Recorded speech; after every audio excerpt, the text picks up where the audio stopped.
Actualité Mboka Papula. Ouais, actualité Mboka est malamu. La fois passée, le président de la République Boyebi conformément à la Constitution et c'est le Premier ministre à la consultation composée au gouvernement. Mais le président de la République a fait ça par condition comment est-ce que le gouvernement vous a composé. Le Premier ministre, il faut qu'il y ait la représentativité nationale de la femme congolaise, qu'il y ait aussi la représentativité nationale de la jeunesse congolaise. Mais le Premier ministre a fait FCC surtout précisément, a fait depuis 1960. Il y a un président de la République qui a dit qu'il y a certains indices à Boïté. Au lieu de TV, nous avons montré na présenté na ngana buka yango na ipsa ke leko bandela. Yango na peuple congolais premier ministre akendaki ko bandela akotisa ki yango ne lobby. Siko lelo président de la République azotanga liso akotisa ki lobby. Azotanga memba za na ba Congo otanga ngondenge ni na za na ba. Président de la République ko bazolo ba président de la République azotanga mais à quoi sert le cabinet président de la République? Yo lingika la personne du président, il a le cabinet, il a des conseillers. Tu regardes ba cabinet ba membre on ba de moko boy ba na mo barula kaepe. Ouais, Félix Tshisekedi barula kaete. Soki mutazo ka sekaza na cabinet président de la République na rouler, azo se rouler. Tuna bato ba meka ko rouler ne ba se roula. Félix Tshisekedi barula kaete. Merci. Problème à Félix Tshisekedi déjà j'aime les Congo et les Congolais. Tant que aux Congolais zo à place. Mais si on boule que aux Congolais sur place pour na rouler nga, on se dérouler. Yango zo mona situation politique peuple congolais zo kene malamu et les autres ont un dossier il y a indiscipliné à Gentini Ngobila. Ce n'est pas un injure, vous savez papa journaliste, si quelqu'un est mal étiqueté, il faut lui répondre ndenge ba mal étiqueté bazalaka. Pour être redressé. Mais pourquoi bon de construire la prison? De construire la prison parce qu'il y aura des indisciplinés. On va la discipliner la prison pour être pas son gabab. Donc, Makambo, les autres peuple congolais, les abouzo ba Gentini Ngobila kenda ko zongo na kingakati. Pour na kosakana na secrétaire général IDPS précisément. Bango bazo viser comment qu'on pense à IDPS. Et récemment la matinée politique du samedi peuple congolais, les ala qui convoquaient pour présenter les bourgmestres, mais les ala qui convoquaient pour le peuple congolais, situation générale la politique congolais. Yango zomona ndege etozo salango mbalamoko bato bazaki nommé babimi biso pe ba parlementaire ko tuna ba to poser ba question. Ba poudre oboche pona nini. Oh nous sommes nommés par les gouverneurs. Oh est-ce que le gouverneur a des compétences de nommer des bourgmestres? Ndé yango wana to fachaki mais et les cas qui na matinée kana lo ngepo na oyebisa monsieur Gentini ke to bandi ko comprendre que buzobo memaki na yumbi. Olingo memango sona Kinshasa. Kinshasa eza yumbi te Kinshasa eza mboka banka. Au peuple congolais a fait. Soko memi obule ke Kinshasa eza yumbi loko village na yo, eza village note, Kinshasa eza place ba tribu nyonso bayaka kokuta na parce que eza seule ville où ils ont représenté l'institution Yamboka. Il doit apprendre à lire la constitution et les textes de la République. Mon amboka pas tout succès. Bampagne na muna ki Congo, beno ke mona ke président républicain ndiaki na préparer ame kwenda na ba Congo. Après ba Congo otafanda tour ya bandundu. Kima mutasonga na beno peuple congolais qui kwitike na Kourave, qui kwitike na Massave, qui kwit nyonso vimpashi mabulu mabenga partout. S'aligner derrière le président de la République sans pouvoir construire qui quitte na beto. Quand on est na Mputu, na États-Unis partout, ntango ya mekuka la semaine prochaine président de la République avant na ville qui quitte na ville abandonnée. Moi na funu ya bapui na beno sans mona ko kita na terrain ko sala mobilisation beto ko accueillir président de la République plus que fief Nandi ya Kasai. Et ça on a dit Gentini Ngobila quels sont les messages? Bon Gentini Ngobila est un indiscipliné politique, il doit se Congo. Gentini Ngobila qui est indiscipliné politique. Agempa ina beto mais qui est indiscipliné. D'ailleurs mu abesho le mugezala makamba mampanye na munu fe. Ongeke pangis TV. Mugem pangis fe ngeza mande Yesu botu nani bo yulandi question. Na bampanye na ke mama na ngena papa na ngeke so sange. Yesu ko répondant ndeke. Mpanye na muna mama na muke yake to sadi ndinga nzambi. Mpila mosi mpi na mu abesho le mpanye na munu na mpanye na munu nyonso ke muntu yake respecter la constitution congolaise. Donc Gentini Ngobila qui est indiscipliné, ake wisa banta bandu nsoni. Soni na somme na iki. Mais ake respecter constitution fait. Comment est-ce que quelqu'un qui a pembe so bima doit respecter la constitution? Papa il a moube comprendre que Gentini Ngobila est un aventurier. Excusez-moi pour le terme parce que ake aventurier tabika ka aventurier. Asala kini na Congo. Bon, qui m'a sala yandi papa constitution que pesa bonani gouverneur ndingisa fait ya ku nommer bourgmestre. Ba bourgmestre vanda élu na majorité ya ba conseillers communaux. OK. Mais yandi que conseiller communaux va que gouverneur compétence à nommer mais babo wapi. Il y a une place peut-être parce que c'était l'aventurier parce qu'un aventurier ne peut pas lire la constitution. Bana mpagne na muna ki kwiti bampagne na muna bandunduvi, bampagne na muna ya Jofa partout na Bagata. Mutuku sabe na tribalisme ve. Félix Tshisekedi même bampagne na ya Kwango. Même bampagne na muna Kwango, si tu na Kwango tribalisme va na ngolo, mutasonga nge vérité ke ngeza nde bokabula déjà professeur Kwango Maindombe, Kwango Maindombe, Kwango Maindombe beto na beto bete grabandundu. papa mutamudira ngedi solo moshi bandundu na domaine éducation ukabwana na ngambu tatu na domaine éducation ya kwango éducation ya kwilu éducation ya maindondo bampai na beta kwango okitaka na kwango marka boka bula de éducation na kacha kwango na ngambu zole bantu ya côté ya Kenge na bata côté ya Kasongolunda donc betu bika tribalisme betu nyuso beta ba congolais betu s'aligner derrière président de la République nzambi kupambula ben apambula bila président na betu. Merci. Oui, bon national, ça va bien national. Bonne santé. Santé. Parti za kitoko santé za na problème. Santé za kitoko tozali komona ba attaque par-ci par-là. Augustin Kabouya incompétent, Augustin Kabouya a présenté par vos promesses, chaque fois qu'on s'est référé à la Constitution. Est-ce que Augustin Kabouya Zali gouverneur? Augustin Kabouya Avandi, Azo Sala, Babengi, Apesa Combo. Kaka ba gouverneur, pas comme disait Tilingo Bila. Apesa Combo, tout nommé. C'est gentil Ngobila. Donc ils allaient Augustin à la ligne à surtout kaka le baté à bani makamba bourgmestre. Est-ce que c'est une compétence ou un makamboana ya kosalate? Mais anéamui ba consulta qui est atinda ba combo na compte ya IDPS. Et le kwana bandi ba comprendre que Gentina zalaki na moi batunaye bazana moi divergence mosusu na kati ya cabinet na il faut le sincère la vérité. Parce que eloko nini kobima officiellement sans que au bengi parti politique au bengi PRD au nommé IDPS et puis oya kolobate que nani secrétaire de la République était signature wana ezali donc complot et là ba bango ezani ba constater que dossier wana ezali que 1 il faut président d'abord après son autorisation de 2 il faut ministre de l'intérieur à signer document donc c'est par là gouverneur, c'est par demande du président de la République. Donc, à mon niveau, il faut tout l'endre procédure tel. Yango moni basali, moi, peut-être dans Maloba, mais tu as dit que les candidats nabiso ce sont tes. Bazaka Kabangwana. Bah, changer tes. Bah, changer tes, mais tu as le coup de constater. De constater le comment na UNC va présenter qui bat. N'a pas perdu va présenter ba bourgmestre na bango. Mais tous les gens attaquent ceux qui ne connaissent pas et nous on quand il dépêche na moi na beaucoup de balinga basakana batika ba bêtise wana ya sakana puisque ce n'est pas Augustin za gouverneur tiens. Mais il faut pas d'abord Augustin za gouverneur abimika na tombo donc Augustin na nommé ba taper perdre. Ce n'est pas Augustin. Mais tu vas être sincère vraiment. Est-ce que vous Augustin là il na tonga de bité boya kaka na passe bien même poste. Il faut pas être sincère. Soit balingi basakana biso no mais biso tozabi déjà to en courant to yebi ke bakanje da kaka bango wana bazali ba bourgmestre et pour bourgmestre angalia maye bakité jeune ya IDPS azali déjà bourgmestre azo remplacer puisque moi je suis un incompétent azo kokate ba o tout ya serali libanda ya seremba libanda do or permettre cellulaire président ko mettre makambo ngo nani en exécution par la mingi te bokoyoka liboke hein ezate ko kendi ola mokate o nani. D'abord, Yozali, Bozab officiel, elle est un média officiel.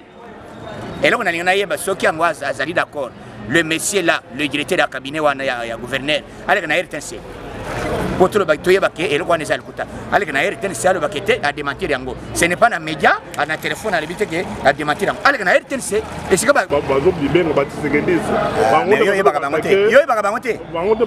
Secrétaire général, au juste. Qu'est-ce qui se passe dans l'UDPS? Oui, bango basala kani. Bango basala basala kabanti Tshisekedi, basala banti Félix, banti IDPS. Nengo basala na position moko. Omoni mutu alingaka suka mutu abandaki biloko wana ezalaki ba na yebi raison na bango bimba. Basana toute raison mobimba bazali ko sangana. Bango babundisa balobeki Kabunda n'a pas qualité à convoquer congrès. Ba tuka groupe 1. De 2 balobaki na minute oyo Kabunda za na qualité économique secrétaire général kaka bango le président oya bimi balobita il n'a pas qualité je ne sais pas parce que tolandi bato wana ce sont des sorciers bazali ko loka balinga ba kolota ko loka ici ndenge zabwe ba kolonga bisote bisoto zali même moral tozali derrière le président de la République président Félix Tshisekedi ayebi déjà bato ba nommé wana ce sont des combattants de l'UDPS ya ko ya na ordonnance na ya pesi ordre bafongoli liboke banyati yango en désordre. Mais balobi que Kabouya na quelques individus va soutenir mes bases balingi ete. Bon, Kabouya yes, individu yango balobi individu 2 personnes, 3 personnes. Base yango za na place.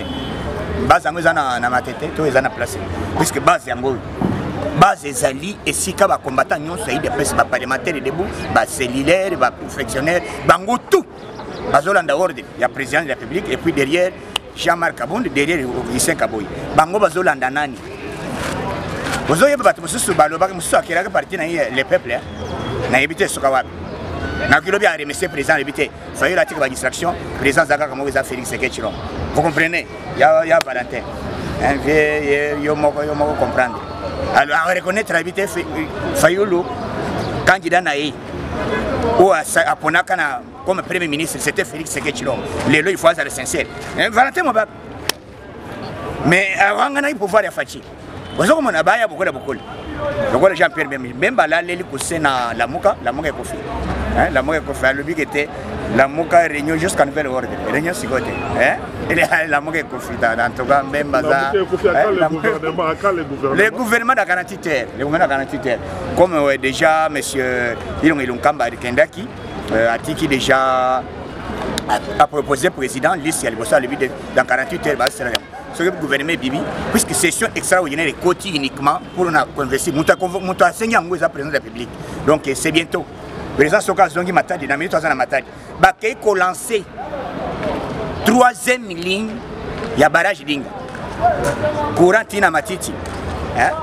Ce que vous faites, c'est que vous avez 4 ans de Braza, ils ont permis.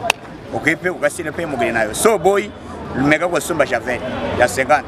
Mais lui peut voyager les qui mais peuple qu'on l'a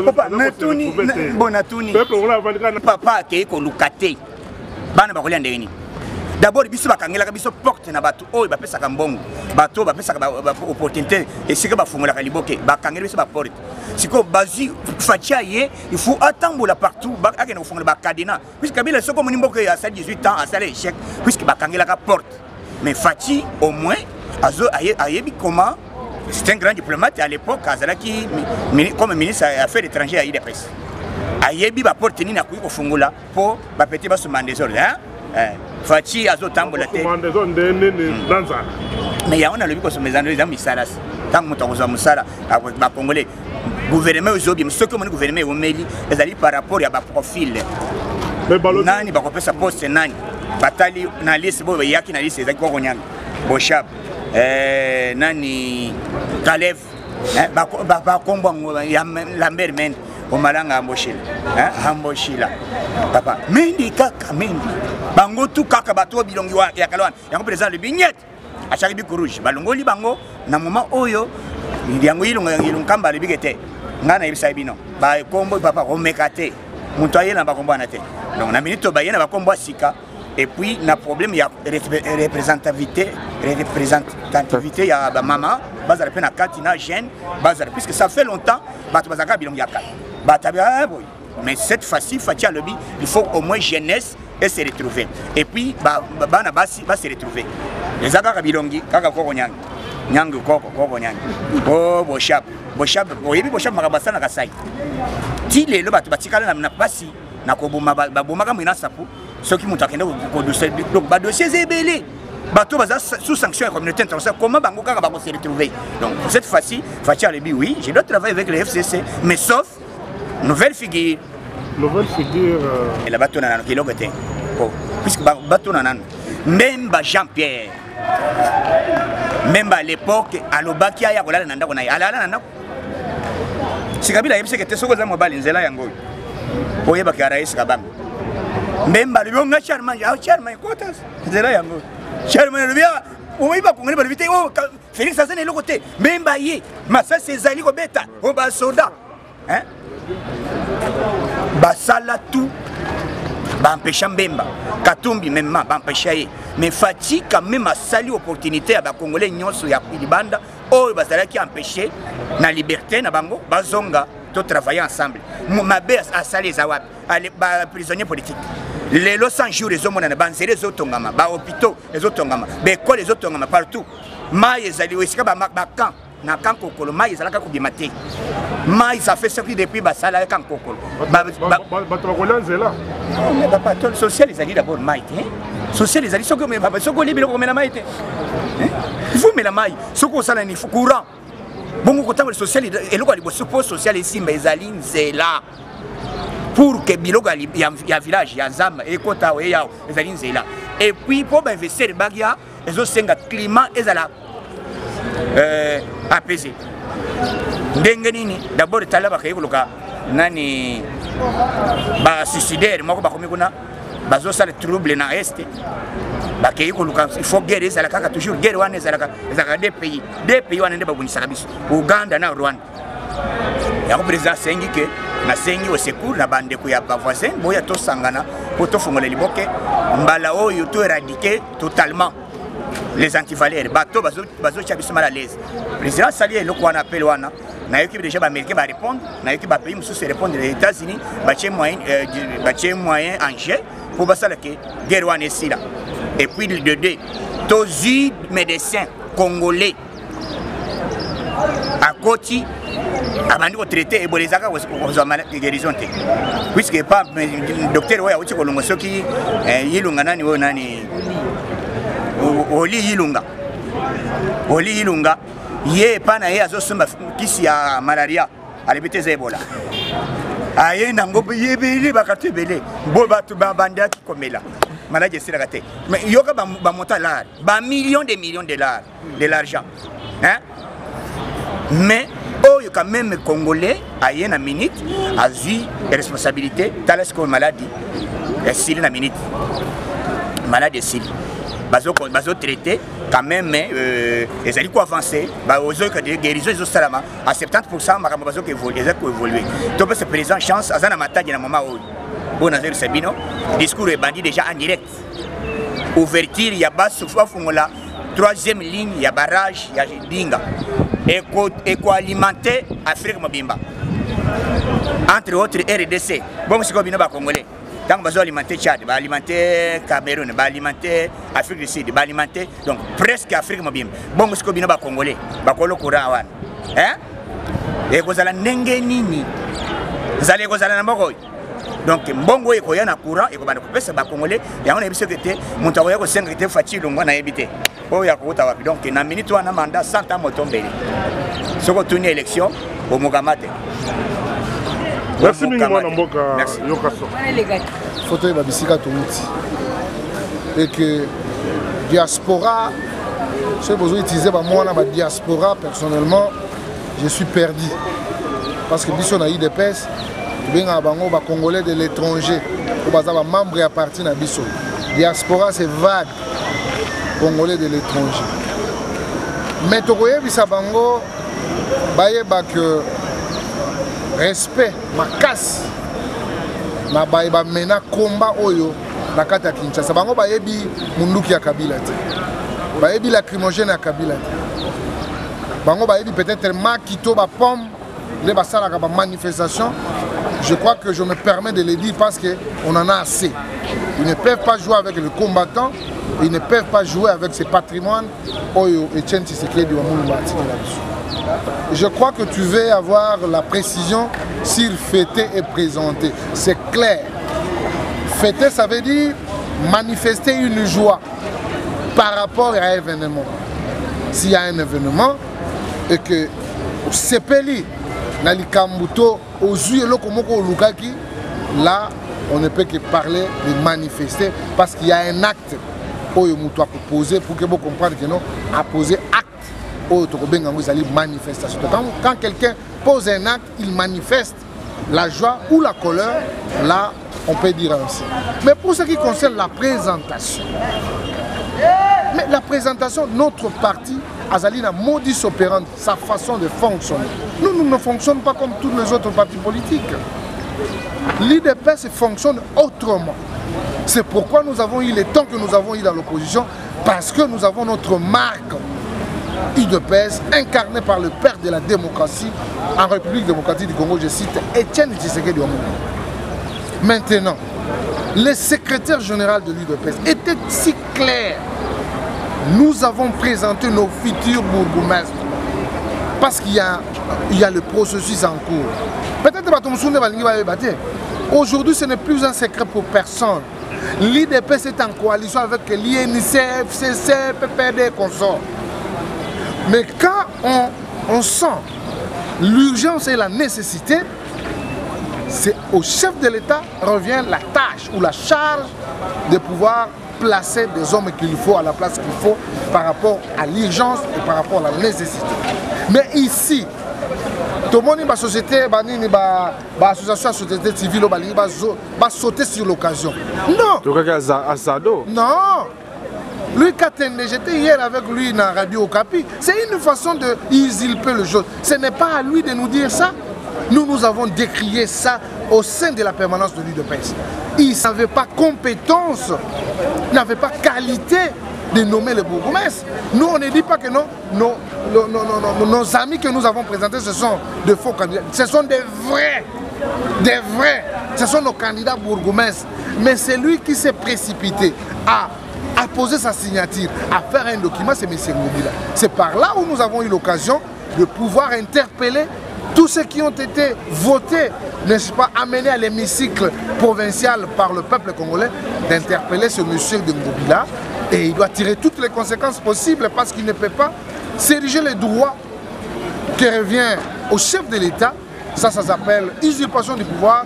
Et je crois qu'il doit tirer toutes les conséquences possibles. On n'a pas été d'accord avec lui, mais pour ce qui concerne nos candidats, ce sont nos candidats, ils ne changeront pas et ce sont eux qui seront toujours les bourgmestres là où ils ont été cités. Mais malheureusement, c'était un document en chantier, Oyo va profiter, va signer, c'est aller vite en besogne. C'est un comportement irresponsable qu'on ne peut pas accepter. Nous sommes dans un état de droit.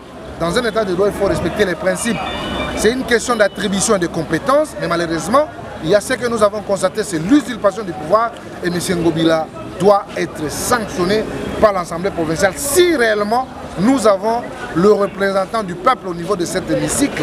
Parce que comme nous le savons, comment le monsieur est arrivé là-bas, c'est au moyen de la corruption. Est-ce que ces gens-là seront devant leur conscience pour comprendre que monsieur le gouverneur a posé un acte irresponsable et il doit être sanctionné quant à ça? Oui, vraiment, comment un secrétaire général doit gérer parti à président de la République, à chef de l'État pour présenter. Mais là, il faut faire un distinguo. Le chef de l'État n'est pas le chef de l'État de l'UDPS. Kabouya, c'est le premier monsieur qui gère le parti au quotidien. Il y a UDPS. Ça, c'est un fait privé. L'État, c'est l'État. Un fait privé, c'est un fait privé. Mais nous savons que la famille politique de son Excellence, Monsieur le Président de la République, c'est l'UDPS. Mais c'est pourquoi ici j'interpelle la rationalité et surtout la cohérence des hommes. Comment M. Ngobila, je sais qu'il était en contact avec le secrétaire général par rapport à la faisabilité. C'est un document qui était en chantier. Lui, il ne pouvait pas apporter sa signature. Ce qui fâche, ce qui dérange ici, c'est la signature, cet acte du gouverneur. Pourquoi il peut prendre un acte à la place du chef de l'État? Ce n'est pas dans ses prérogatives. Mais le secrétaire général était bel et bien en contact avec M. Ngobila pour essayer ailleurs que les gens ne se trompent pas. Là, on n'avait pas seulement le candidat de l'UDPS. Tu as INC, nous, on a 11 postes. FCC a 13 postes. Maintenant, la manière, la faisabilité de faire Yaoundé et Salimabé, ça démontre à suffisance que le bureau ou le cabinet du gouverneur ne mérite pas être le cabinet de celui qui peut diriger toute une entité parce que tomber dans une erreur grave, ça, même en droit, c'est une erreur gravissime qui mérite même son départ. Parce qu'il a touché dans le prérogative qui ne sont pas le leur. Est-ce que retomber on a chef de l'État pour garant du bon fonctionnement des institutions? C'est à lui de sanctionner. Comment ça va revenir? D'ailleurs, le président n'était pas présent ici. Le président était en déplacement. Parce qu'on est mon ambour qui a touché. Basim Zaka président touche Nani. Yenda Simbi touche, Yemoko Ngobila Simbi Nini touche. Lui là, il ne peut pas se prévaloir. Asala lokolo on dirait abimi sabatuneti bakizengi na yenda bimi yank. Yes qu'on a bimi zoba abimi na poissa. Et je crois qu'il en tirera toutes les conséquences possibles. Nous on n'est pas de fait morts soumis aux caprices divins non plus. Nous sommes un parti politique. Pendant autant d'années, nous avons lutté pour les valeurs et que Lélo, un certain Ngobila, qui n'a même pas un carnet d'adresse, c'est quelqu'un qui doit d'ailleurs répondre à la justice avec les problématiques de Yumbi. Il veut réitérer les mêmes exploits ici. Je crois que ce non. Nous sommes très éveillés et nous avons décrié ici avec le secrétaire général. Et ensuite, peut-être que Zango et Loko Balinga Bazo. parce que le président est président Moutema Mounene. Après, si Bango va se joindre à Kabouya, il y a quand ça Mayel était. Ok, tu côté la score entre Bango na Kabouya na Kolombo. Je sais que Kabouya Kolombo. Pour nous besoin que matinée politique qui est importante et est organisée pour nous no Koloba. On a yebi pays de pèse malamu te. On a une vitalité na biso bana IDPS. Nous avons toujours notre mode de fonctionnement. Matinée, c'est une communion entre les dirigeants et les dirigés. Chez nous, il n'y a pas les traits d'union. C'est pourquoi je vous ai toujours rappelé que notre biso fonctionnement, la biso dans la partie Moussoussou, est différent.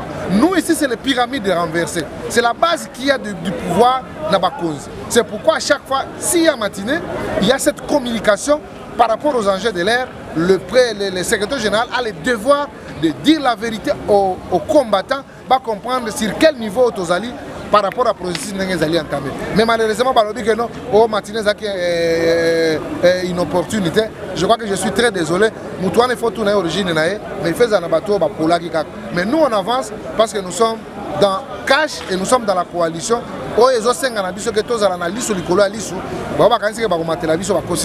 Parce que nous avons toujours été éveillés. Selon le cabinet à gouverneur, le document, on a reconnaître en côté, bon, on signer le document, on nommer Bougoumé de mon côté. Alors, c'est le IDPS pour s'apprendre dans le cabinet à gouverneur ou bien à Moutou à publier le document. D'ailleurs, ce sont des irresponsables. Comme l'IDPS, c'est comme une l'histoire. Il faut tout d'abord.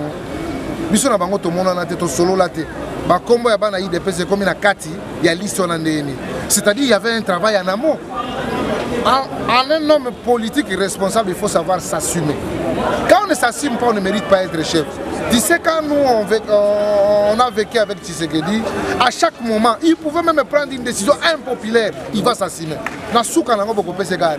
Tu vois, la nécessité et l'urgence. Qui décrète la nécessité et l'urgence? C'est le chef de l'État. C'est le chef de l'État qui doit sentir la nécessité et l'urgence. Mais ici, il n'y a plus de bougoumesses qui sont des sénateurs, des députés nationaux. Le poste est vacant. Alors, on doit laisser les entités fonctionner sans qu'il y ait la normalisation. J'ai dit non. Autre temps, autre mœurs. Aujourd'hui, on n'est pas avec Kabila où on pouvait mettre quelqu'un gouverneur AI 5 ans. Non. Il y a beaucoup de Congolais qui doivent avoir du travail. Ils allaient parmi combat à président, comment il va donner de l'emploi aux Congolais. Mais malheureusement, ceux qui bango bazo kanisa, Kabila, je suis désolé, nous allons étoffer et d'ailleurs, il faut passer à des nominations correctes. Parce qu'ici, on ne peut pas espérer à des élections. D'ailleurs, nous avons une CENI déjà hors délai. Deuxièmement, ce n'est pas la priorité. Le président a le prérogatif de nommer tous ces gens-là. On doit retarder un peu d'années pour que Nicolas Koya, tous quand même bazali digne, peut accepté par le peuple congolais. Donc, il est du prérogatif du chef de l'État à prendre des mesures idoines par rapport à cette question. Et malheureusement, M. Ngobila a quoi il a filé na Emoko. Je crois que à cause de Mbano n'engage sengeli parce que Ngobila yo au Giko Sakana jamais na IDPS, ton secrétaire général à IDPS, à banda politique liboso na yo. Vous êtes des affairistes. Il faut que nous soyons à faire botique là. Augustin Bakabouya ba mission yo.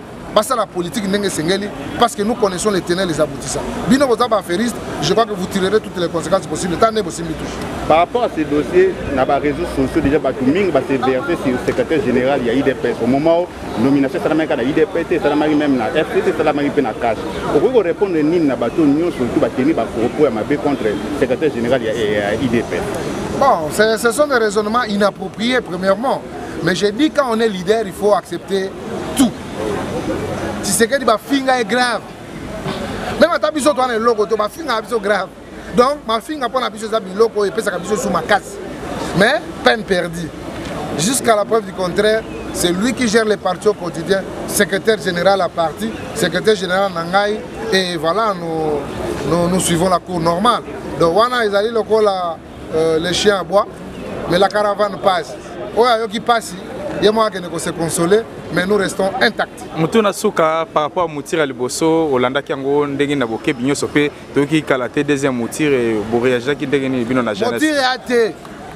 Quelque part, bateau que nous négocions. Mais toujours quand on va m'aider Moutir. Eh, bah Moutir on est athée. Oui, là, nous va politicien, oui, là, c'est moi aussi. Le président de la République aujourd'hui, il a demandé la liste à Korijaki Wanman. C'était hier. À Sengaki Bangoba Memele, liste à Korijaki Wachakabiki rouge.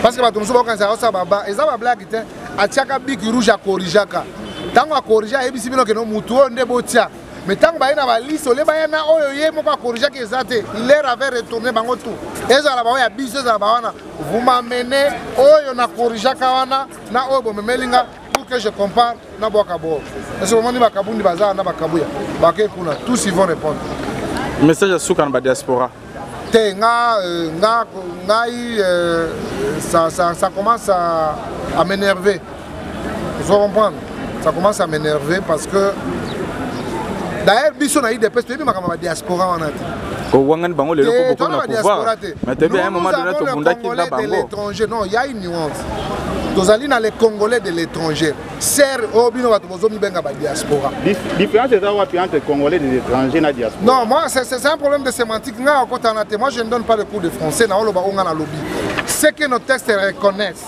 ezali que nous avons les Congolais de l'étranger qui doivent se soumettre dans les textes réglementaires aux statuts pour règlement d'ordre intérieur. Diaspora, c'est vague. C'est vague. Les gens de la diaspora, nous sommes dans une structure très bien organisée et ils doivent respecter les responsables du parti. Qui jamais on s'en prend à Kanabatu. C'est comme si nous avons ramassé nos morts. Nous avons essuyé les sangs et nous avons souffert en face avec le tout-puissant Kabila dans ce pays. Et ils étaient là-bas avec des tomates, avec des maquis. Nous ici, c'était avec les balles réelles et de lacrymogènes venant de Chine, de l'Afghanistan et consorts. L'argent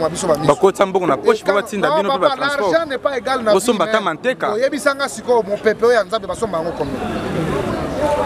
parce que bango bapesa ka mbongo na bino après tout bosomba liwa to bosomba bomo ya moto. Non, moi je n'en disconviens pas. D'ailleurs ici je vais faire un distinguo pour dire hein, vous prenez l'aspect iniglobo. Moi je ne reconnais pas diaspora. Non, moi je n'aime pas appeler ça comme ça. Ce sont des Congolais de l'étranger. Oh, bazana structure, bazana parti à IDPS. Mais ce n'est pas tout le monde dans la porte comme Kolobana comme IDPS. Non, il y a les gens de la Mouka et consorts. Oh, biso to même bango lokwa ba bébé pour les lobas à la considérer net comme les lobas leaders. Mais état de droit permettre biso to comprendre que nous on avait des bons danseurs dans ce pays parce qu'il y a un état de droit. Tu peux danser comme tu veux et qu'au lieu il y a la politique tu comprends que nous c'est un bon danseur. Ce qui musique et nous allons te choisir pour que tu ailles danser. Mais aujourd'hui nous savons que nous avons un grand diplomate. Oh, azali ko gérer mboka avec technicité et tactique. La diplomatie, c'est Félix Tshisekedi.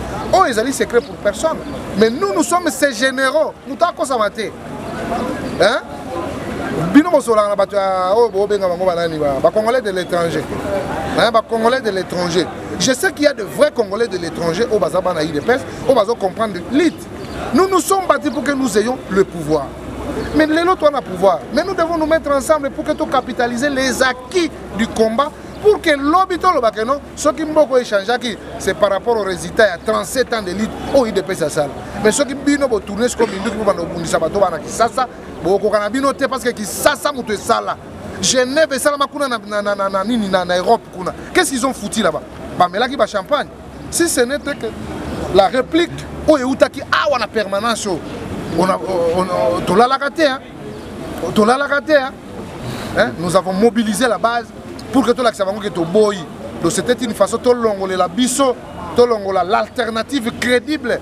Au hasard qui le président de l'air président, mais mutema mabe balinga ki ba nuire moi namboka. Mais lelo yé wana ne mutazali mon konzi aba konzi.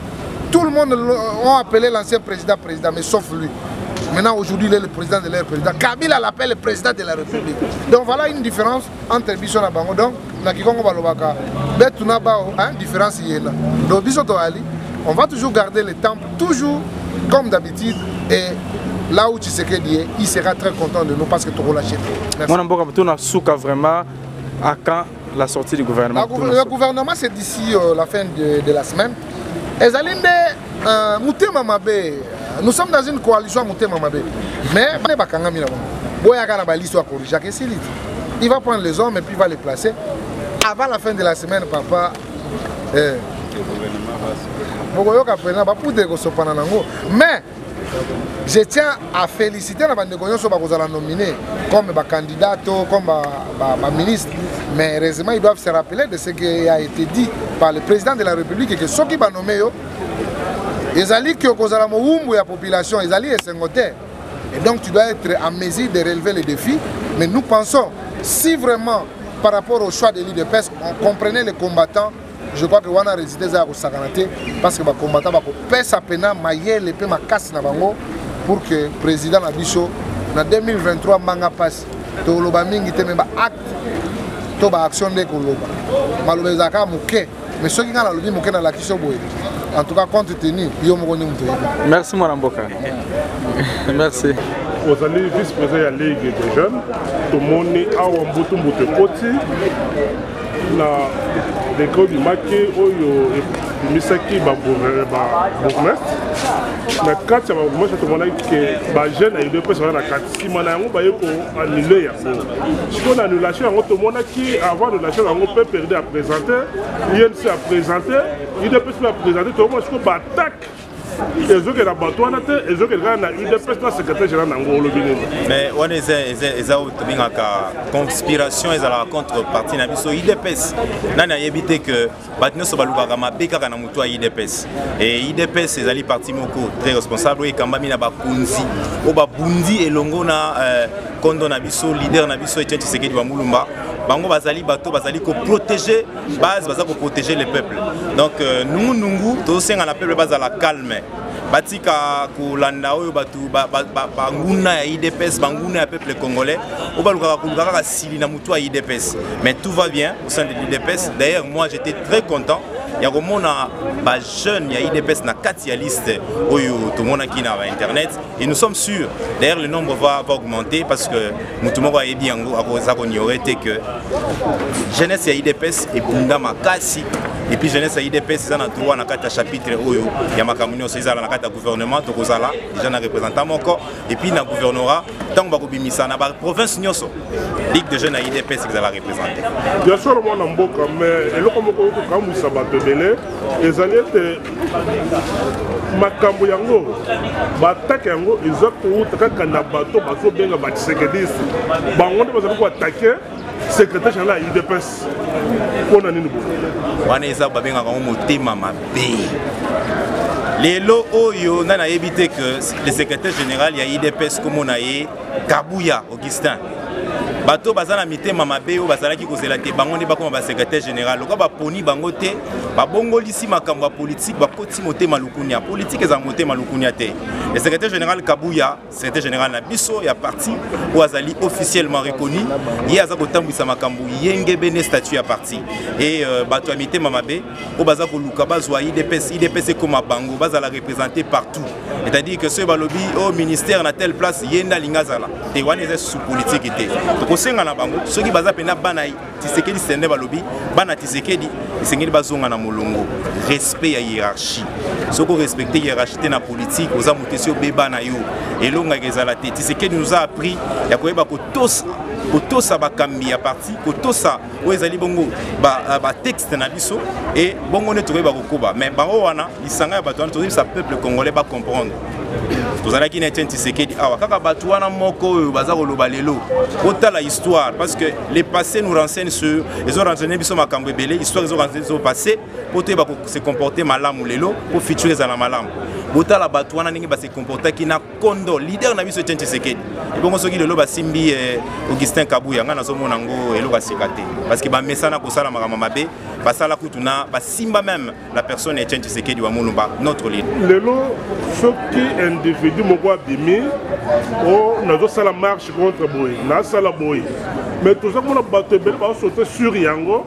bazo loba que non base moto est décidé et ça la bongo siko y expliquer nanu na UDPS base des années ba combattant ba vrai combattant moi so bimi libanda na 11e rue beaucoup d'échantillons ya base bango ne ba exprimer ko ezali volonté ya ba combattant ya UDPS mais o baza ko sangana na kati ba so bengo ba messe noire na lobby awa jalousie alinga ngana zala yete te politique a Tshisekedi ezalaki bongo te Tshisekedi d'ailleurs reculé ce botali l'histoire ya parti na biso Tshisekedi ezalaki na kaka il n'était même pas le premier président IDPS mais aujourd'hui parce que charisme nezaki makasi il a tenu bon asali makambo oyo esengami pour na peuple azaki élevé donc tout solo base ya IDPS ezali na sima ya bakambi ya parti numéro mutazo kamba parti le président Aïe ezali bongo président Kaboun Walandi ezali secrétaire général Kabuya soki bango bapesi mot d'ordre nde base Golanda soki bango bapesi mot d'ordre to moni bato balobi na komba base wana bokeba la main noire est d'abord la main noire pour déstabiliser notre parti qui est le parti au pouvoir donc c'est tous à la batumoko discipliné d'ailleurs on a profité de l'occasion la question pour nous ça va jeune union sous pays IDPS Ngai Nazali premier vice-président en charge de la formation et encadrement des jeunes donc c'est ce que je dis je suis en train d'encadrer les jeunes Moutanoma Kingai ils allaient au commis président de la République Yenatika Kinga na décision naï nazo pesa bino nazo senga na bino boye bakoto sa o ezali ordre mal donné té to ordre wuti na bato yo bazana masengeli c'est-à-dire bazana pouvoir wana té mutasenga ko pesa ordre na kata parti na biso za ko gérer parti au quotidien comme on est secrétaire général Kabuya yenda ko yeba ko bimisa masse na nzela ba muswana baza bato désordre donc jeune ya IDPS tout ça o ezali bakambi ya parti parce que bon bazana nzela baza ko sunga le président de la République ba bongo ko concrétiser ezali bongo mosala na yeto projet na ye ya société voilà na mukuse merci mingi président merci Mon mboka Philippe Mbote ndeko toyebi kozali parmi ba président ba parlementaire debout et d'abord toyebi que dans le monde internet chaque jour bato balandaka biso esika soki ko se présenter le sous une énième fois. Oui, je suis on m'appelle souvent Philippe Lekossa, le vice-président de la NAMO. Donc c'est ça mon nom. Mon mboka vraiment toyaki po binonde vos arba défenseurs. Ouais. Il y a UDPS, il y a tout est individualité. Bino vous défendre non parti, vous défendre pas idéologie. Il y a fait Etienne Tshisekedi. Mon mboka vraiment et comme si biso toujours bien dans l'appel, il y a ba diaspora, bien ba congolais environnant, tout va dans ba quartier.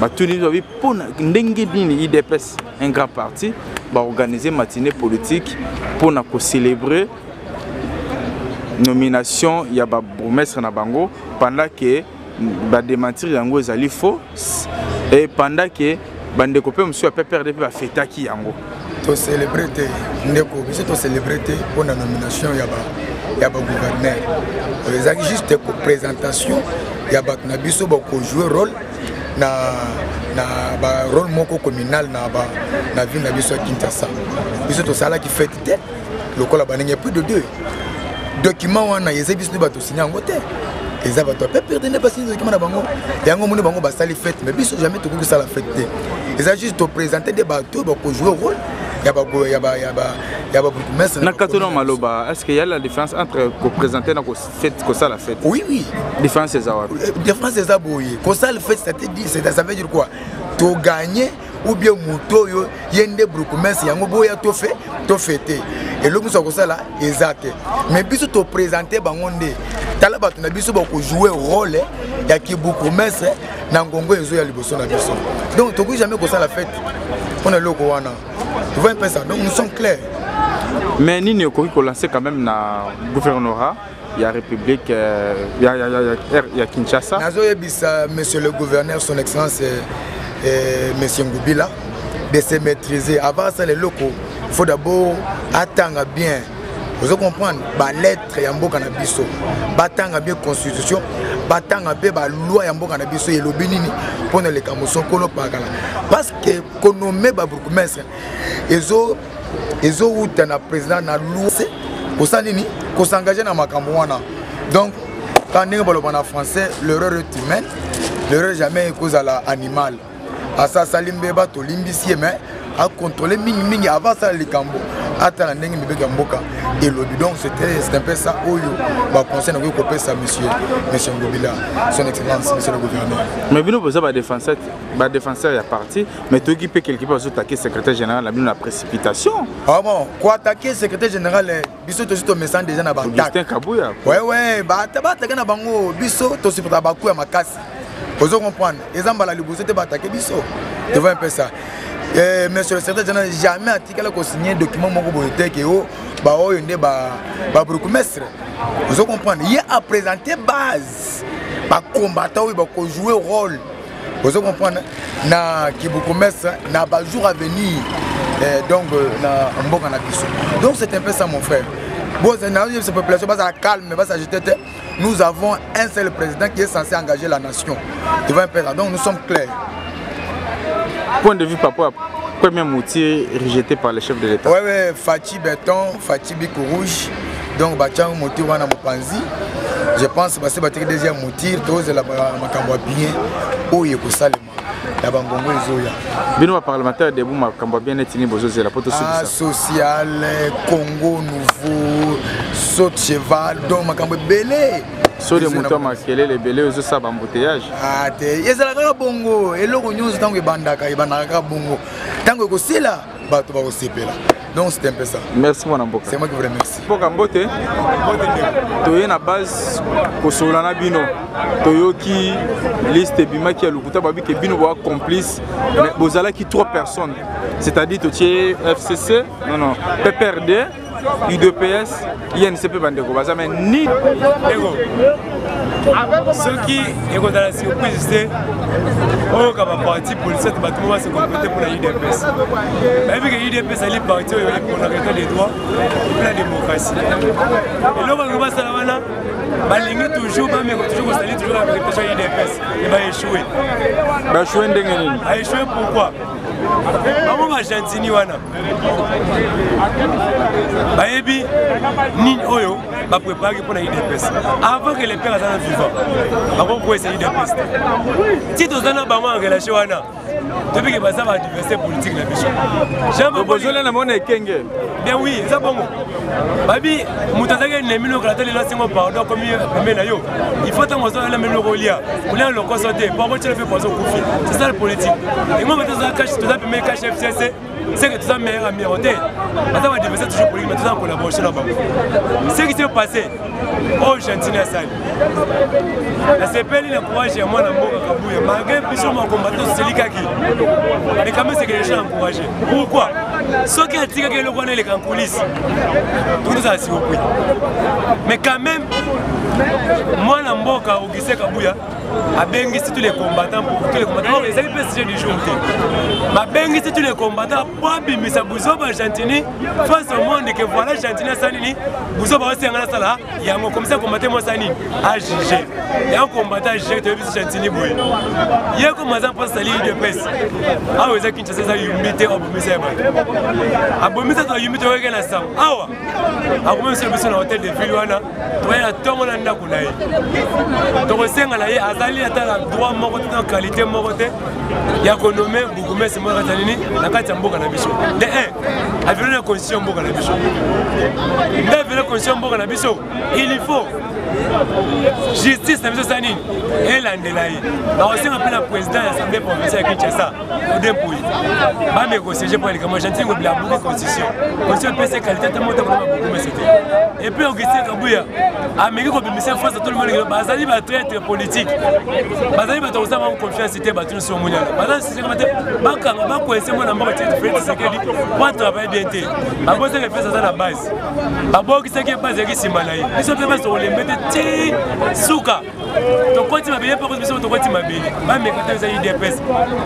Message na ba bazo taquer secrétaire général ya UDPS.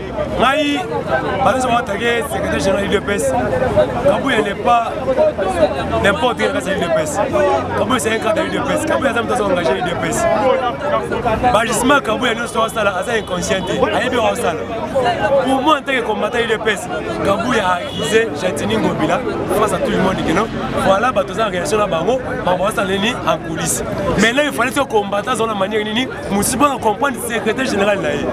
Et tu comprends peut-être l'UDPS il y a toujours on peut payer, on vous en donne pas on donne naïe. Et puis en tant que combattant, moi je trouve les alaki. Et donc je vais expliquer à Baninga Moussou Souta si ma station à Bisso, donc tu as été tellement fort. Donc on va le remarquer à côté de ça Moussa Kabou, il y a pas n'importe quoi boy. Et si moi pour le moment, Gentini Ngobila, Keba, ils ont eu des pièces. Ils ont eu va partir les bêtes, ils ont décidé, FDCAT.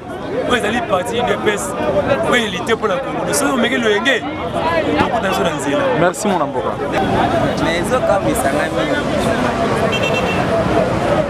CG ka Augustin Kabuya aza na kati ya makolo eza ye moto anomaki bango te ye ayaki kaka kopresente bato oyo Ngobila anomaki vraiment awa na UDPS toza aucun problème biso na Augustin Kabuya même na Kabunda toza na ye problème ya mabe ata moko te mais oyo nyonso ezosalama oyo po comprendre président alobaki na États-Unis akosala déblonage wana alobaki ekozalaki te totelema na mabanga na nzela tobeta mutu soit tosala violence. Déblonage ezalaki que chacun mérite sa place. Cela veut dire que compétence ya mutu, capacité ya mutu. Comment bino bokozwela biso mutu azangi ko diriger province moko ya 3 communes 5 communes.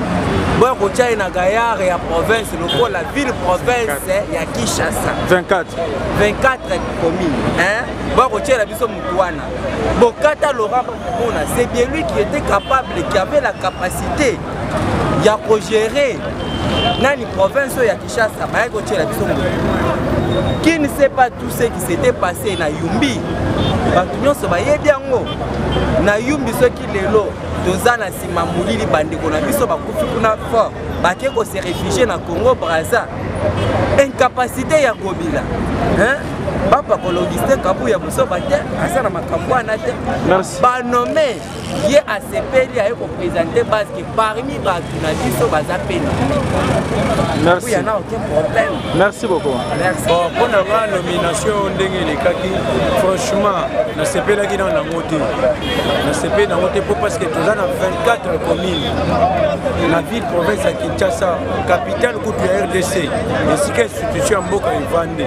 Mais bako li ngaba pa ko la IDPS wa buzo ba moko boye ya ko lobake non to pesi bino ba poste de demi. Ils ont raté ça la maraté nulle part hier na eloko boko ko ça le matin.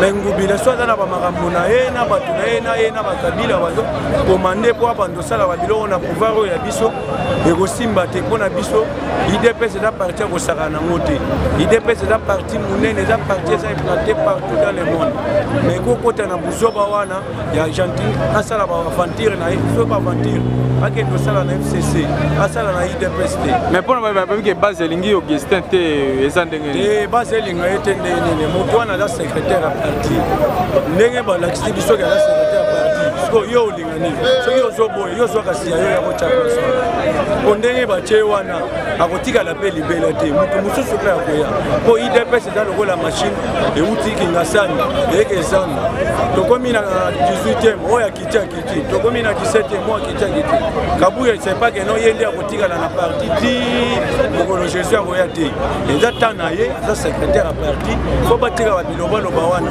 soki ba rere ça basolo la rato bongi Cécile eza teke ba lo bagé no balingi ete wana eza représentation. Merci mon amboka. Na peine pression par rapport à l'actualité politique. Bon pour la Robert ça na ozo mon papa ya baloba ya ba soit diaspora o ba senga et secrétaire général Kabuya démissionné. Ils ont démocratie parce que na IDPS bien en temps la démocratie. Nous tout trois années na droit ya koloba o utiliser ça parce que biso to choka biso na kamboleka ki. Mais les linges sales c'est là en famille. Mambola ezate mbamote to lamu na tongo to bigete secrétaire longwa o longote dans la bonté. Là ba démarche ça les maka il faut to landela yango. Et c'est nga ki to fandi entre biso na matinée politique mo ba bengi biso ensemble biso chaque département ya parti américain pour le mais la roloba mi mambuya o Italie Gentili Ngobila gouverneur à l'ambassade. Pour nga na juger ça manque ya expérience la connaissance ya ba document ya mboka. Aska yebaki ke epeki sami mibeko epeki sike bourgmestre gouverneur ko nommer ba bourgmestre te. Ils manque d'expérience. Wana na ko kebise parce que manque d'expérience c'est déjà na Yumbi et causer mabe belé ba kufi. Parce que yo commence à gouverner des tribus ba yo qualité se prépare que baboma la pe bakufi yo ko vous informer te ça manque d'expérience so quand même la Kinshasa boy on est à risque makasi bona atuna ba 24 communes bomana wana exemple risque makasi bona atuna ba gouverneur ba le ka va ya mona ki idée wana tira ko si matin na Kinshasa parce que ba baluka ki ba kabola biso que Kinshasa c'est attribué boy Kinshasa c'est attribué boy Kinshasa ya ba biso tout ba congolais ezelo ko moko wana ameka pe ko tanga pe a bouger dans nos cabinets na so za réduire cabinet na a toucher dans cabinet na so za yemoko akeba pe aluka mingi atanga mingi constitution mboka mamolobi parce que aza gouverneur ba ke qualité na ezani ni musala na ezani peut-être ayi bien monter besoin que mbala moko na monde ya bale ba côté na monde ya politique ata informer na monde politique na président ya universel sécurité oui tu ba ki mambo na mambishi ba boka ba na bio kwa tu ba ki mambo politique na ba comme président de DCMP la surtout ki mba moko ba nomier ba longole na DCMP batinde na yumbi akoma kuna comme gouverneur na ba ki bongo na maindo makoma gouverneur ba ameka ce qui peut être idée n'est que j'ai mon résident à CFCC bameka ko simbisa pe cash touche wana ba habiter idée pèse na opposition ba ko kabiso te bona pouvoir ba ko kabiso les difficile baza majorité parlementaire même si dans majorité populaire to simi mabele to ça bon idée pèse au jeu des rôles to za na pouvoir to za pe na opposition na pouvoir to za na pour na accompagner président comme a compris ba vision na opposition to za na pour na tel même mutu nion contre-attaque pour bloquer pas de bloquer président c'est un déboulonnage et on n'est pas dans quand même où il n'y a ce qui est déboulonné. Merci mon ambo. Ça va, na le bananga belé tia, na le bananga tam muké. Minute to e ba analyse. Na talisé ka teno, atika ozo salana. Ça na posa Kabila longola parce que comprendre aluka la bisata mwana 15 ans azong se place na pona moni tenant âge za na mwana eze mérité sauter yango mona président le ba tenant to luka ba jeune pour ba travailler azaki na raison dona posa ba la bisata mwana 15 ans ngana senga ba 30 ans 15 ans alors travail place na pour mwana 15 ans na ata lycée tenant na za mutu na za mayele kolika merci on azaki na monde